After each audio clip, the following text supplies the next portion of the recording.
Hi friend, কেমন আছো তোমরা? আশা করি ভালো আছো। আমিও খুব ভালো আছি। আজকে আমি তোমাদের সাথে শেয়ার করব বারবিকিউ রেসিপি। এটা নাম শুনলেই মনে হচ্ছে যে কত রকম উপকরণ দিয়ে এটা তৈরি করতে হবে। তো তাদের জন্য এই রেসিপিটা, যে এত উপকরণ আমি এর মধ্যে দেব না, যেটা না দিলে নয় সেটা দিয়েই আমি তৈরি করব। আর আমি এটা তৈরি করব টক দই ছাড়া, ঘরে থাকা সামান্য কিছু উপকরণ দিয়ে। তো চলো তোমাদের সাথে শেয়ার করে নিই। এই রেসিপিটা তৈরি করার জন্য আমি নিয়েছি চিকেনের লেগ পিস। আমি দুটো লেগ পিস নিয়েছি, আর দেখতেই পাচ্ছ আমি কেটে কেটে নিয়েছি যাতে ভেতরে মশলা ভালোভাবে ঢুকতে পারে। এখন দিয়ে দিচ্ছি 1 চামচ লেবুর রস। এটা দিলে কিন্তু চিকেনের যে একটা গন্ধ থাকে সেই গন্ধটা কেটে যাবে। দিয়ে দিচ্ছি 1/2 চামচ গোলমরিচ গুঁড়ো। দিয়ে দেব লবণ। লবণ কিন্তু নিজেদের টেস্ট মতো দিয়ে নিতে হবে। এখন আমি ভালো করে এই চিকেনের গায়ে লাগিয়ে দেব।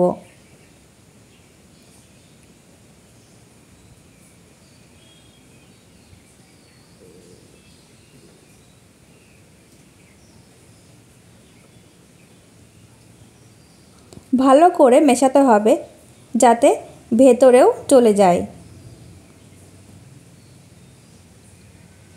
এখন আমি এটা এক সাইডে রেখে দেবো 10 মিনিটের জন্য। ততক্ষণ আমি একটা মশলা তৈরি করে নেব। যেহেতু টক দই ইউজ করছি না, তার জন্য নিয়েছি 4 টেবিল চামচ লিকুইড দুধ। দিয়ে দিচ্ছি 1/2 টেবিল চামচ আদা বাটা আর 1 টেবিল চামচ রসুন বাটা। তোমরা চাইলে গুঁড়ো দুধগুলোও কিন্তু নিতে পারো। আমি গরুর দুধ নিয়েছি। দোকানের বারবিকিউগুলোতে কিন্তু খুব কালারফুল হয়, তার জন্য দিয়ে দিচ্ছি 1 টেবিল চামচ কাশ্মীরি রেড চিলি পাউডার আর 1/2 টেবিল চামচ হলুদ গুঁড়ো। দিয়ে দেব 1 চা চামচ শুকনো লঙ্কা গুঁড়ো। এটা নিজেদের টেস্ট মতো নিয়ে নেবে।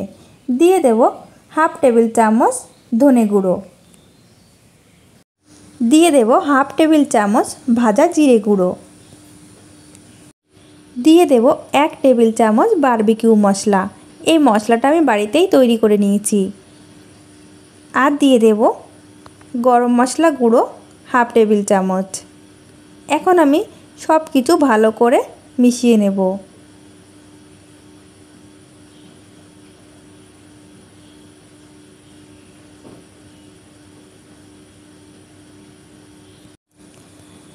এখন আমি যে চিকেনটা ম্যারিনেট করে রেখেছিলাম সেই চিকেনের মধ্যে মশলার পেস্ট আমি দিয়ে দিচ্ছি।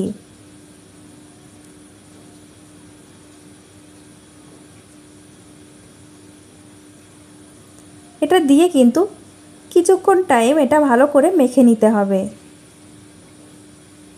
চেরা জায়গাগুলোতেও কিন্তু ভালো করে মশলা দিয়ে দিতে হবে যাতে ভেতরে খুব ভালোভাবে মশলাটা ঢুকে যায়।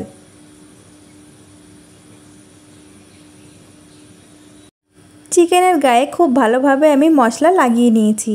এখন আমি কিছুটা তেল নিয়ে নিচ্ছি। আমি সর্ষের তেল নিচ্ছি এই চিকেনের গায়ে লাগিয়ে নেওয়ার জন্য, যাতে ড্রাই না হয়ে যায়। আমি এটা 1 ঘন্টার জন্য রেস্টে রেখে দেব। তোমরা চাইলে এটা ওভারনাইটও রাখতে পারো ফ্রিজে। তো আমি এটা 1 ঘন্টায় রেস্টে রাখছি। 1 ঘন্টা পর আমি ফিরে আসছি। 1 ঘন্টা পর চলে এসেছি সরাসরি চুলাতে। আমি একটা বড় সাইজের ননস্টিকের কড়াই নিয়েছি। তাতে দিয়ে দিচ্ছি 2 টেবিল চামচ সাদা তেল। আমি ভালো করে গরম করে নেব আর চারি সাইডে ব্রাশ করে নিচ্ছি।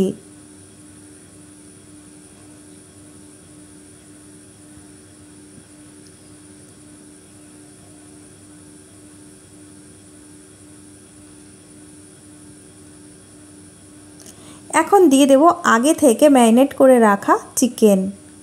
আমি একটু মশলা ভালো করে আবারও লাগিয়ে নিচ্ছি।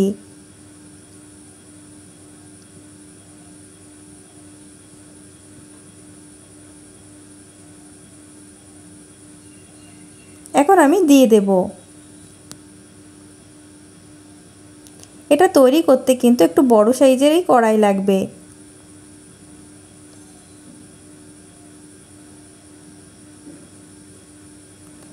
মশলাটাও আমি একটু দিয়ে দিচ্ছি।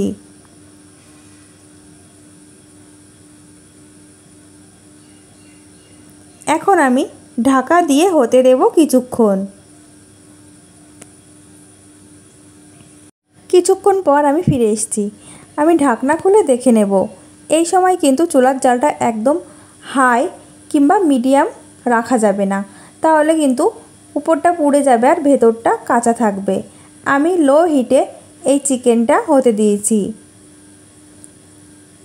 উল্টে দিয়ে আমি আরও কিছুক্ষণ ঢেকে দেব।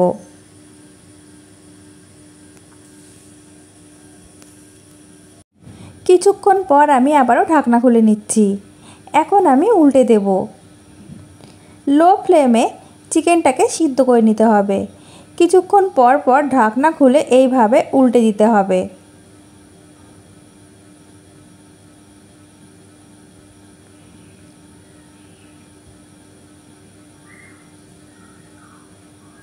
আমি এইভাবে কিছুক্ষণ পর পর ঢাকনা খুলে উল্টে পাল্টে তোমাদের তারপর দেখাচ্ছি।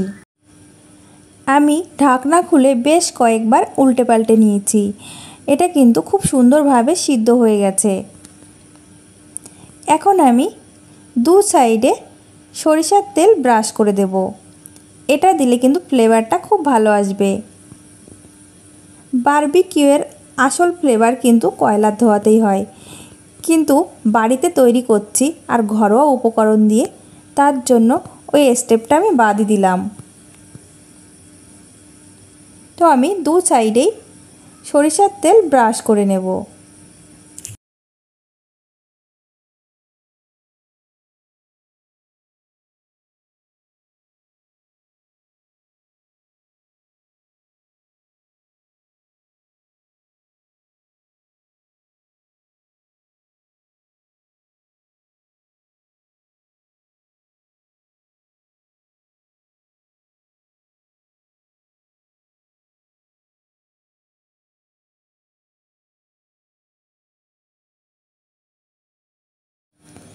বারবিকিউ কিন্তু তৈরি হয়ে গেছে।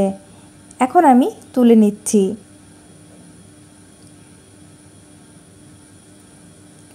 তো বন্ধুরা, তোমাদের কাছে এই বারবিকিউয়ের রেসিপিটা কেমন লেগেছে?